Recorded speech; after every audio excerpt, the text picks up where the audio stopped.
ចឹងបងនេះទៅ enable វាមួយនេះបើកវាបែបហ្នឹងមកចឹងបើកតែប៉ុណ្្នឹងគឺបានហើយចឹងបងនេះត្រឡប់ថយក្រោយវិញមកគេចឹងឥឡូវវាចេញជា2ហើយអង់គ្លេស US មួយហើយនិងខ្មែរណៃដាមួយចឹងអាហ្នឹងមានន័យថាយើងតម្លើង font ខ្មែរ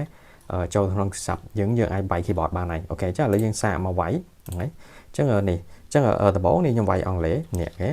អង់គ្លេសគឺដើរអូខេអញ្ចឹងដល់ពេលយើងចង់បដូរទៅជាអក្សរខ្មែរទាំងអស់គ្នាចុច control បូក space នេះបាទនៅក្នុងវីដេអូនេះខ្ញុំមកបង្ហាញអំពីរបៀបក្នុងការយើងតម្លើង font អក្សរខ្មែរដើម្បីយើងភ្ជាប់ mouse ភ្ជាប់ keyboard យើងវាយទៅលើទូរស័ព្ទយើងអូខេអញ្ចឹងកម្មវិធីទី1ដែលបងប្អូនត្រូវ download អញ្ចឹងបងប្អូនចូលមក Play Store សិនមកអញ្ចឹងយើង search ពាក្យថា physical keyboard នេះអញ្ចឹងយើងគ្រាន់តែវាយ PXY មកវាចេញមកឲ្យលើគេនេះ physical keyboard អញ្ចឹងបងប្អូនគ្នានេះ download កម្មវិធីមួយនេះ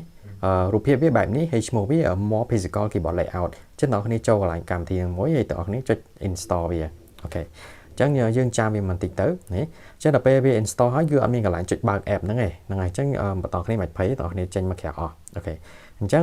ជំហានទី2បងប្អូនត្រូវភ្ជាប់ mouse ភ្ជាប់ keyboard ចូលទៅក្នុងទូរស័ព្ទយើងសិននេះភ្ជាប់បែបហ្នឹងមកអញ្ចឹងយើងភ្ជាប់ចូលទូរស័ព្ទខ្ញុំសិនហើយបន្តមកយើងសាកវាយអក្សរសិននេះយើងវាយអក្សរចេញអក្សរអង់គ្លេសអត់អូខេអញ្ចឹងវាយអក្សរដែរហើយអូខេអញ្ចឹងយើងភ្ជាប់ធ្វើម៉េចឲ្យវាយអក្សរដើរសិនហើយម៉ៅដើរសិនចាំយើងទៅធ្វើហ្នឹងហើយអញ្ចឹងជំហានទី2បងប្អូនចូលមក setting មកហើយបន្តមកបងប្អូន search ហ្នឹងហើយអញ្ចឹងបងប្អូន search ពាក្យថា keyboard key e y អូខេអញ្ចឹង search ឃើញ keyboard ឲ្យបងប្អូនចូលមកកន្លែង keyboard នេះចូលកន្លែង keyboard ហ្នឹងមកហើយបងប្អូនរកមើលពាក្យនិយាយទៅបងប្អូនចុចមិនក៏ដោយធ្វើម៉េចឲ្យតែចូលមកដល់កន្លែង physical keyboard នេះអញ្ចឹងបងប្អូនអាច search physical keyboard ក៏បានឬបងប្អូន search តែ keyboard ហើយយើងចុចព្រាវរហូតដល់យើងចូលមកដល់កន្លែង physical keyboard នេះអញ្ចឹងចំណុចសំខាន់កន្លែងហ្នឹងគឺ physical keyboard អញ្ចឹងបងប្អូនគាត់ចុចលើវាមួយមកអញ្ចឹងវានឹងចេញបែបនេះហ្នឹងហើយអញ្ចឹងវាឲ្យយើង select layout ថែមហើយនេះអញ្ចឹងបងប្អូនចុចកន្លែង setup keyboard layout ហ្នឹងហើយអញ្ចឹងបងប្អូន scroll រកមើលពាក្យខ្មែរហើយបើកវងចុះហើយណៃដាហ្នឹងហើយអញ្ចឹងបងប្អូន scroll ចុះក្រុមអស់មកអូខេនេះខ្ញុំឃើញនេះអញ្ចឹងបងប្អូនមកបើកនេះខ្មែរបើកវងចុះហើយណៃដាបិទវងចោលនេះឈ្មោះវាបែបហ្នឹងអញ្ចឹងបងប្អូនទៅ enable វាមួយនេះបើកវាបែបហ្នឹងមកអញ្ចឹងបើកតែប៉ុណ្្នឹងគឺបានហើយអញ្ចឹងបងប្អូនត្រឡប់ថយក្រោយវិញមកគេអញ្ចឹងឥឡូវវាចេញជា2ហើយអង់គ្លេស US មួយហើយនិងខ្មែរណៃដាមួយចាអាហ្នឹងមានន័យថាយើងតម្លើង font ខ្មែរចូលក្នុងទូរស័ព្ទយើងអាចវាយ keyboard បានហើយអូខេចាឥឡូវយើងសាកមកវាយហ្នឹងហើយអញ្ចឹងនេះអញ្ចឹងដំបូងនេះខ្ញុំវាយអង់គ្លេសនេះអូខេអង់គ្លេសគឺដើរអូខេអញ្ចឹងដល់ពេលយើងចង់បដូរទៅជាអក្សរខ្មែរបងប្អូនចុច control បូក space នេះ control បូក space ហ្នឹងមកគឺដូរទៅអក្សរខ្មែរដូរទៅអក្សរអង់គ្លេសហើយហ្នឹងហើយនេះដូចបងប្អូនបានឃើញនេះខ្មែរណៃដា English US អូខេឃើញទេអញ្ចឹងដល់ពេលយើងចង់បដូរអក្សរយើងចុច control បូក space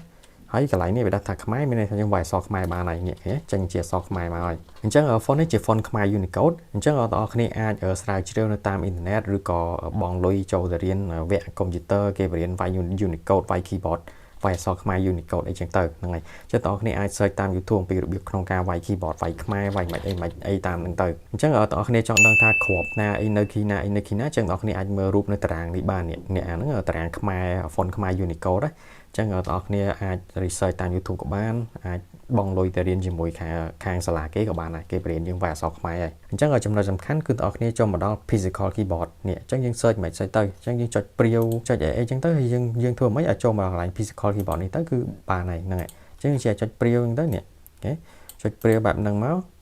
ខេអត់ត្រូវទេអញ្ចឹងយើងចុចព្រាវទៀតទៅនេះខ្ញុំចុចនេះអូខេអញ្ចឹងអានេះខ្ញុំចុចព្រាវមកដល់ហើយនេះអញ្ចឹងនេះអូខេអញ្ចឹងចំណុចសំខាន់វាគឺយើងមក add កន្លែង physical keyboard ហ្នឹងហើយយើង add ខ្មែរមកនេះអង់គ្លេសហើយខ្មែរគឺតែប៉ុណ្្នឹងគឺបានហើយគឺយើងអាចវាយអក្សរខ្មែរបានហើយអូខេអញ្ចឹងនៅក្នុងវីដេអូហ្នឹងខ្ញុំចែកម្លែកតែប៉ុណ្្នឹងទេអញ្ចឹងរបៀបវាយអក្សរអីបងប្អូនអាចទៅរៀនតាមសាលាតាមអីបានហ្នឹងហើយអញ្ចឹងអាចរៀនតាម YouTube ក៏បានដែរហ្នឹងហើយមានគេបរៀនច្រើនអូខេអរគុណច្រើនបងប្អូនជំរាបលា